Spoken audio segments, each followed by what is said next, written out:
자, 이번 시간에 전기분 손익계산서 관련된 내용 입력해 보도록 하겠습니다. 화면을 보시면 전기분 손익계산서 클릭했을 때 이런 화면이 제시가 되는데요. 여기에 우리가 원하는 계정 과목을 입력을 합니다. 방법은 동일해요. 두 글자나 혹은 세 글자 정도를 입력하시면 원하는 계정 과목이 이제 나타난다라는 거죠. 교재를 참고하시면 매출액 중에서 구성이 제품 매출밖에 없습니다. 그래서 여기에다가 여러분께서 입력을 하신다라고 한다면 제품 매출에서 클릭을 하세요. 그러면 제품 매출이 뜹니다. 여기서 엔터 하신 다음에 금액을 반영하면 됩니다. 4364 더하기. 이후에 보시면은 매출 원가가 등장하는데요. 상품에 대한 매출 원가와 제품에 대한 매출 원가가 나와 있죠. 그러면 상품에 대한 매출 원가 밑으로 해서요. 매출 원가 엔터 하시면 상품에 대한 매출 원가가 나옵니다. 그래서 엔터 하시고요. 엔터 하면 작은 창이 등장을 해요. 그래서 기초와 단기분에 대한 내용을 입력하시면 되는데 맨 마지막에 나와 있는 기말 상품 재고액의 경우는요. 우리가 별도로 입력하지 않았음에도 불구하고 숫자가 반영돼 있다는 겁니다. 이건 어떻게 반영된 거냐면 재무상태표상 재고자산에 우리가 입력한 부분이 있습니다. 그 데이터를 갖다가 자동으로 끌고 온 거예요. 즉 거기에서 상품이라고 들어간 부분이 있는데 8,000의 그 숫자가 이 매출원가 계산하기 위해서 자동으로 데이터를 끌고 왔다라고 보시면 되겠습니다. 그러면 제시된 기초 상품 재고액이 2,500이고요. 단기에 대한 상품 매입액이 5,500이 되겠습니다. 그리고 기말 상품 재고액이 8천만 원이기 때문에 실질적인 매출원가는 여기서 나타나지 않고요. 그 다음에 제품에 대한 매출원가를 보시면 기초 제품 재고액이 155000, 단기 제품 제조원가가 384500 이렇게 나와 있죠. 그리고 마지막으로 기말 제품 재고액이 6400으로 되어 있기 때문에 엔터 하시면은 제품에 대한 매출원가가 39억 3억 6천만 원 이렇게 되겠습니다. 자, 그러면 우리가 계속적으로 입력을 하는 순간에 옆에 계정별 합계를 보시면 매출액과 매출원가가 자동으로 금액들이 반영이 된다라는 거죠. 그래서 실시간으로 우리가 입력하는 내용에 따라서 단기 순이익이 어떻게 되고 있는지가 계속 변화되고 있습니다. 참고하시면. 이어서 판매 일반 관리비라고 나와 있는데요. 거기에 나와 있는 것들을 이제 입력하실 텐데 우리가 법인 중에서 제조업체를 가정하다 보니까 제조와 관련된 부분은 500번대 코드를 사용하고요. 반면에 본사 관련된 그런 판관비 쪽의 경비 내용은 800번대로 해서 반영을 합니다. 그래서 급여 같은 경우에서도 마찬가지예요. 우리가 801번 급여라고 해보시면 187000 나와 있죠. 복리후생비도 800번대로 해서 반영합니다. 176000. 여비교통비가 있죠. 812라고 해서 4170000. 접대비라고 있습니다. 접대비가 580만원. 이번에는 통신비 1106000. 그 다음에 세금과 공과가 있네요. 세금과 공과. 여러분께서는 코드가 잘 기억되지 않는다라고 한다면 조회를 하시면 된다라는 거죠. 두 글자 혹은 세 글자.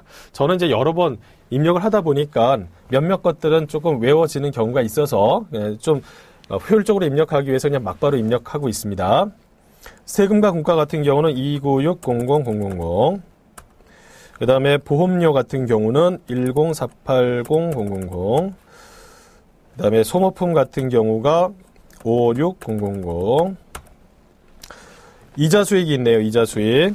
자, 이자 수익으로 해서 반영되는 금액이 3200000. 이자는 이제 이자 비용이 있고요. 3871000. 마지막으로 이제 법인세 관련된 내용이 있죠. 자, 법인세 비용에서 17000.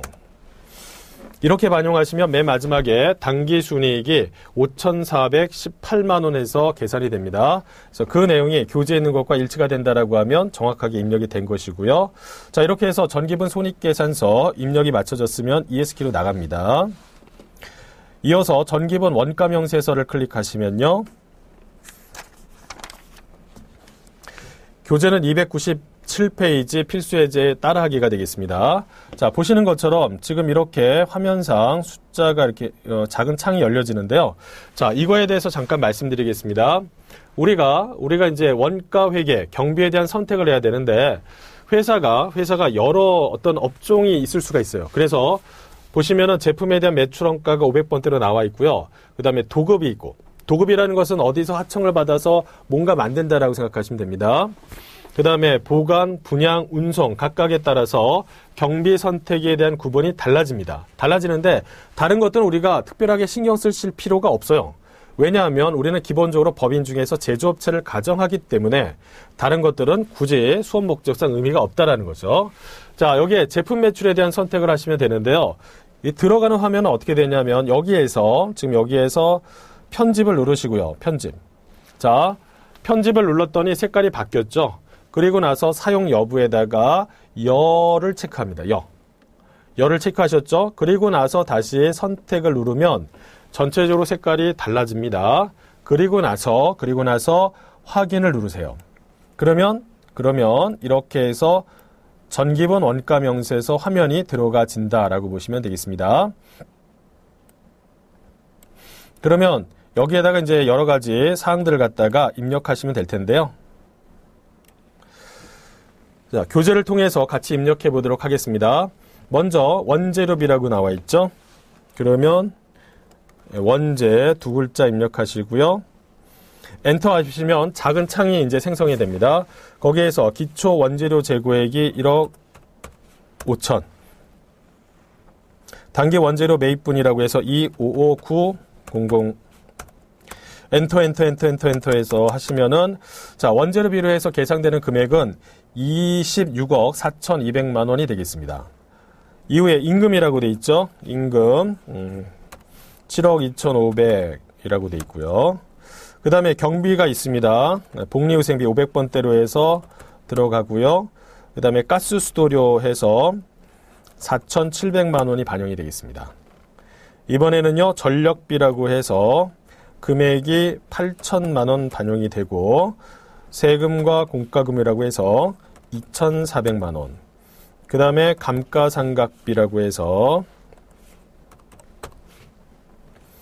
8,900만 원이 들어가고요. 수선비 2,500만 원. 그 다음에 보험료 2,000만 원.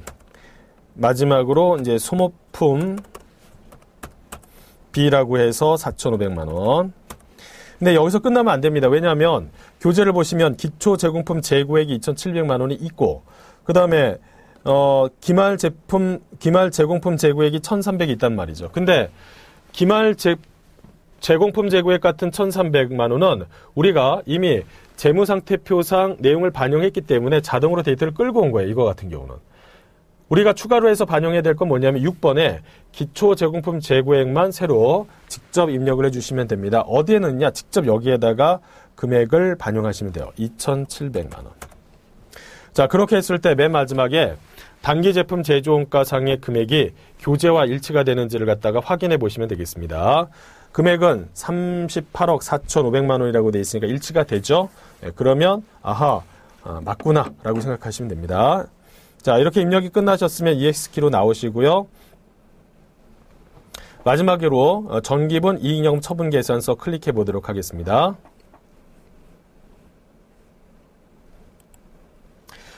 자, 여기에서는 전기분 이익여금 처분 계산서를 갖다 반영하면 되는데요. 일단 내용 자체가 복잡하진 않습니다. 교재 299페이지를 참고하시면 전기 2월 미처분 잉여금 해서 금액이 나와 있고요. 근데 그 전에 확정 일자가 있어요. 처분 확정 일자라고 해서 위에 보이시죠? 자, 여기에다가 내용들을 적겠습니다. 뭐라고 하냐면 처분 확정일이 2016년 2월 28일이라고 돼 있기 때문에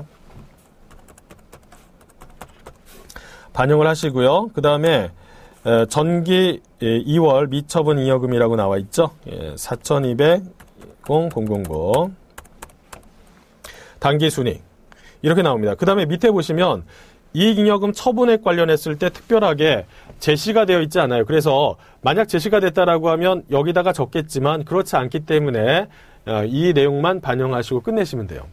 여기 있는 내용은 뒤에 일반 전표 관련된 문제에서 제시를 별도로 해주고 있습니다. 그럼 거기에 맞춰서 우리가 입력을 하면 되기 때문에요. 자, 이렇게 입력이 끝나셨다라고 한다면 ES키로 나오시면 됩니다. 자, 이렇게 해서 전기분 재무제표 관련된 여러 가지 내용들을 갖다가 반영하셨습니다. 지금 여기를 통해서 알 수 있는 내용은 뭐냐면 재무제표 관련 안에서는요, 숫자가 다 연결이 돼 있다는 거죠. 연결돼 있습니다. 예를 든다면 이렇게 보시면 되겠죠. 이런 겁니다. 기본적으로 제일 큰 것이 뭐냐면 재무상태표라고 생각하시고요. 재무상태표. 여기에서 원래 여기 주기가 돼 있어요. 단기순이라고 해서 다른 것과 다르게 혼자 계정과목 안에다가 가로를 친 다음에 단기순의 금액까지 반영한 부분이 있어요. 단기순이익이라고 있습니다. 여기는 이 숫자가 어디랑 일치가 되냐면 손익계산서가 있을 텐데요. 손익계산서 맨 마지막에 있는 숫자를 보시면 단기순이익이 나와요. 단기순이익. 이 숫자와 일치가 된다라고 보시면 되겠습니다. 그 다음에 손익계산서의 중간점에 보시면 제품 매출원가라고 해서 단기 제품 제조원가가 금액이 나와 있거든요. 단기 제품 제조원가. 여기는 이 숫자가 어디랑 연결되냐 하면 제조원가 명세서하고 연결이 됩니다. 제조원가 명세서 맨 마지막에 보시면 단기 제품 제조원가라고 등장하는데 그 숫자랑 똑같이 일치를 해요.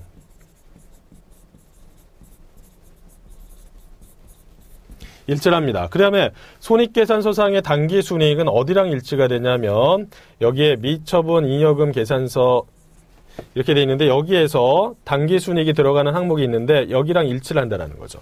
그리고 맨 위에 미처분 잉여금 이익여금 처분 계산서에 보시면은 맨 위에 미처분 잉여금이 있는데 여기 있는 숫자가 여기랑 연결이 돼 있어요. 미처분이라고 돼 있으면서. 따라서 이익여금 처분 계산서상에 상단에 나와 있는 미처분 이 이익여금이 재무상태표상의 미처분 이익여금하고 일치를 해요. 숫자상. 일치를 합니다. 그러니까 보시면 숫자가 독립적으로 움직이는 것들보다는 어느 결과치가 계속적으로 반영된다라고 보시면 돼요. 따라서 어떤 한 숫자만 바꾼다라고 했을 때 그걸로 끝나는 것이 아니라 그 숫자로 인해서 여러 가지 내용들의 변화가 파생이 되더라는 겁니다. 꼭 이 부분은 여러분께서 개념상으로는 갖고 계셔야 돼요. 그래야지 우리가 결산 작업을 한다라고 했을 때 어떤 내용을 갖다가 변화를 주면 그 변화로 말미암아 어떠한 다른 그 서식들의 숫자상의 어떤 유의미한 변화가 있는지를 갖다가 확인할 수 있다는 거죠.